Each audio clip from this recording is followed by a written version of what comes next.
This video has been made possible by the support of the Hans and Panya Jain family.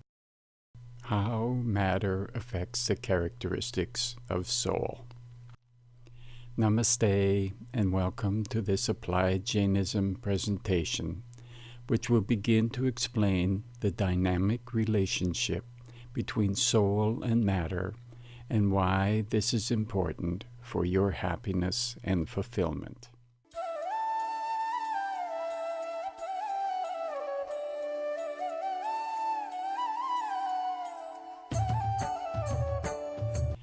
Let's start by restating the purpose of Jainism. The fundamental purpose of Jainism is to free soul from the cycle of rebirth, which is caused by the soul's relationship with matter.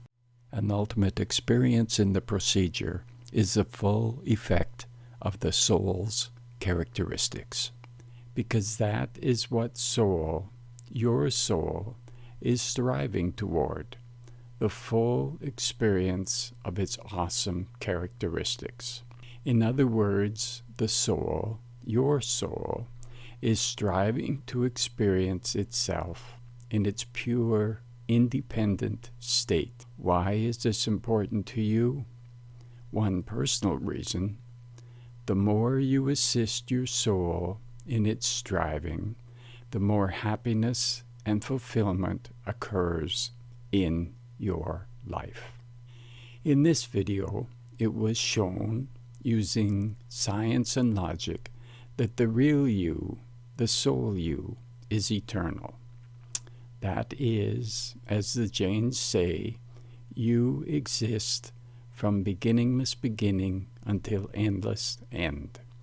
This present video will show the tremendous characteristics of your soul and why you are not presently experiencing its full effect. This video provided the Jain view that there are 6 eternal substances that make up the complex cosmos.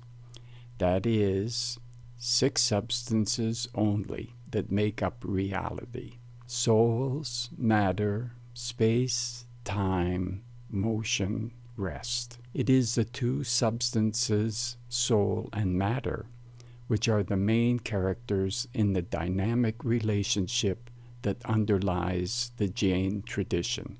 The other 4 substances provide support for the relationship to occur. Since the 2 substances are in relationship, it is logical that each would have an influence on each other. Now let's see what are the characteristics of each and how the influence happens. Here is what Jainism says are 3 main characteristics of soul in its independent, pure state: infinite consciousness, infinite happiness, and infinite energy. These 3 characteristics of what you are in reality are wonderful. Then why are we presently not having the grand experience of these characteristics? It is because, as a living life form with a human body made of matter, known as a physical body, soul is not pure and independent. Again, here are the 3 characteristics of soul. Here are some representations of matter.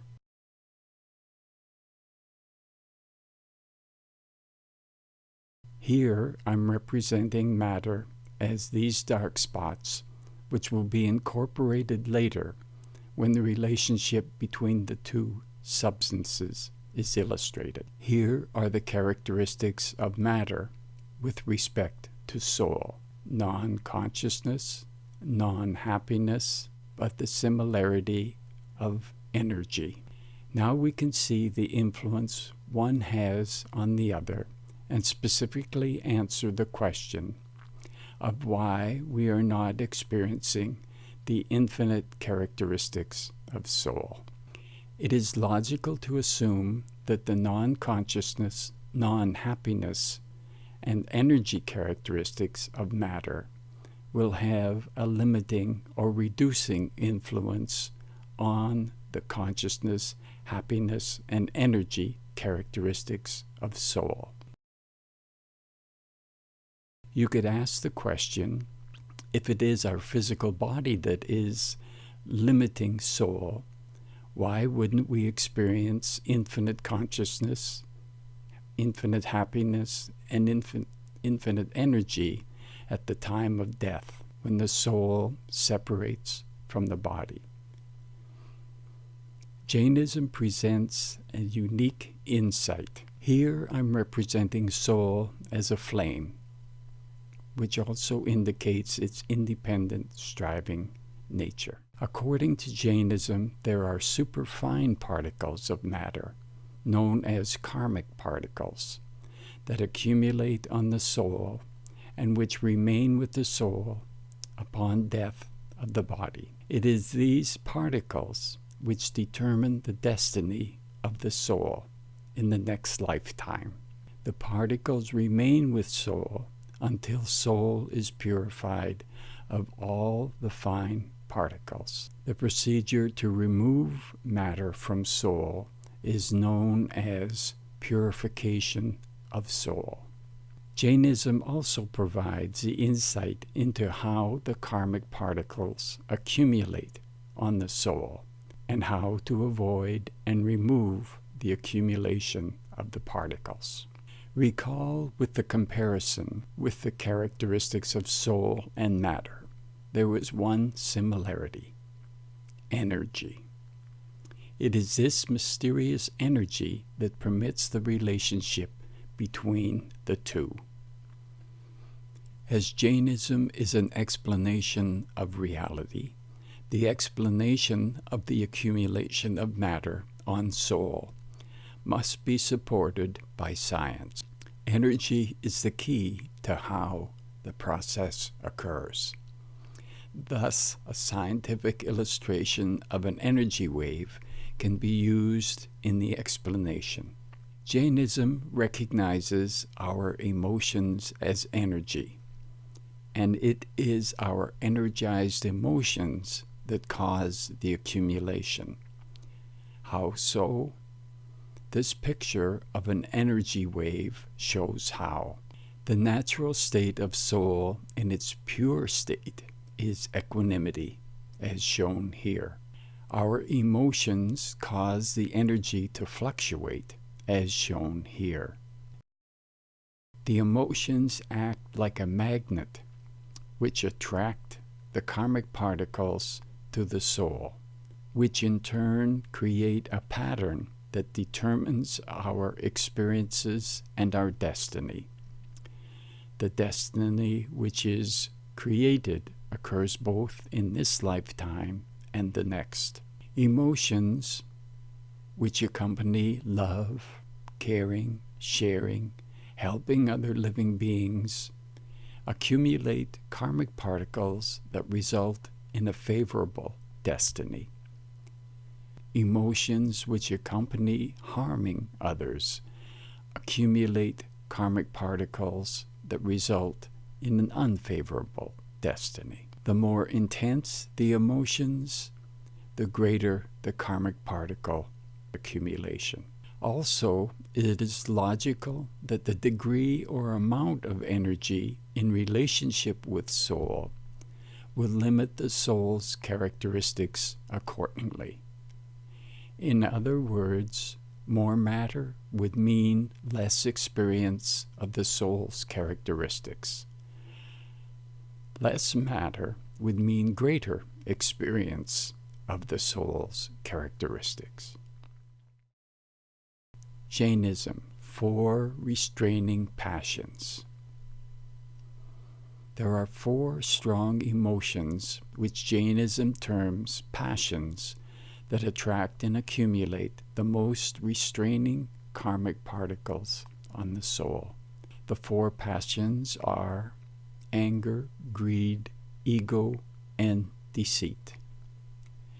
Jainism urges control and elimination of these 4 passions in our daily life as part of the procedure for attaining the soul's equanimity state.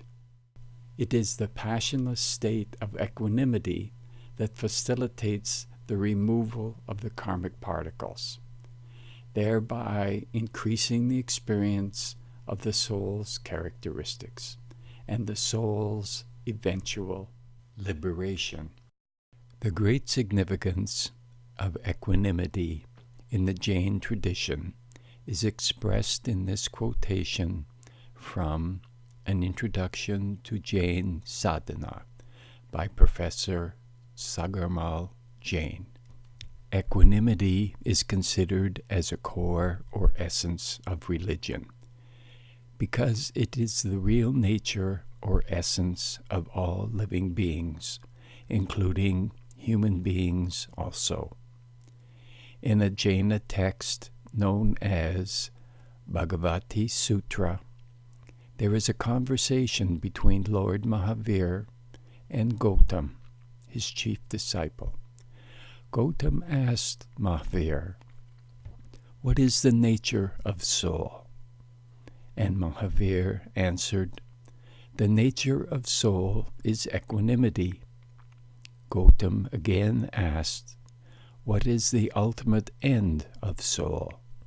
And Mahavir replied, "The ultimate end of soul is also equanimity." That's enough for now. The concise formulation of how matter accumulates on soul and how to remove the matter from soul will be presented in the next video, part 2. Namaste. I bow to your eternal, everlasting energy with consciousness soul, the real you. If you have any comments or questions, my contact details are on my website, www.appliedjainism.com.